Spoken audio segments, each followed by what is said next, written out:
ভাষায় শুনতে পেলাম যে এখান থেকে আপনাদের সাংসদের বাড়ি নাকি খুব কাছে। না কল্যাণ ব্যানার্জি, না কল্যাণ ঘোষের নিয়ে আমি ওসব ওদের কাউন্ট করতে চাই না, তাহলে বাদ দিন। আমার যেটা বলার বক্তব্য, যেই অঞ্চলের মানুষ এখানকার সাংসদকে কল্যাণ ব্যানার্জি আপনাদের সাংসদ মাঝে মাঝে একটাই টিভিতে দেখা যাচ্ছে কোর্টে তো মামলা হারে, কোর্টে একটা মামলা সরকারকে যেতে পারে না, সব মামলায় থাপ্পড়।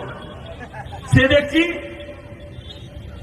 সংসদের বাইরে দাঁড়িয়ে, সংসদের ভেতরে বলতে পারে না, ওখানে কেচো, সংসদের বাইরে এসে বড় সাপ ফনা তুলে বিভিন্ন ভাবে অঙ্গভঙ্গি করে আমাদের উপরাষ্ট্রপতিকে ভেঙাচ্ছে, তার শারীরিক সমস্যাটাকে হাইলাইট করে তুলে ধরছে, রেরামেরাম করে।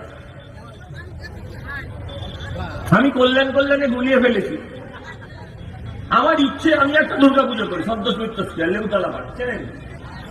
অনেকে যান ঠাকুর ঠাকুর দেখতে, কিন্তু আমার ইচ্ছে আমি কল্যাণের ওনার বাড়িতে একটা দুর্গাপুজো হয়, আমি ওই ঠাকুরটা একবার দেখতে চাই। কারণ প্রত্যেক বছর উনি ক্যামেরা ডাকিয়ে ভ্যা ভ্যা করে ম্যা করে কাজের মায়ের, সেটা কতটা আসল কতটা মেকি।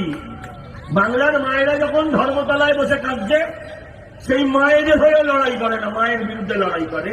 আর মা দুর্গাকে দেখলেই ও কাঁদতে শুরু করে, মা মা মা মা।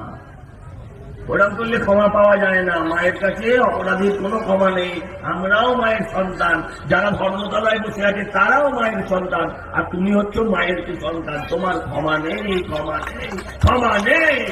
এই লোকসভা নির্বাচনে তোমার। পূর্ব মেদিনীপুর কোলাঘাটে উন্নত মানের ফ্ল্যাট, বাড়ি, অফিস ও শোরুম, ডেকোরেশনের সেরা ঠিকানা, ফেমাস ইন্টেরিয়র। অতি সত্বর যোগাযোগ করুন এই নম্বরে 8327862762।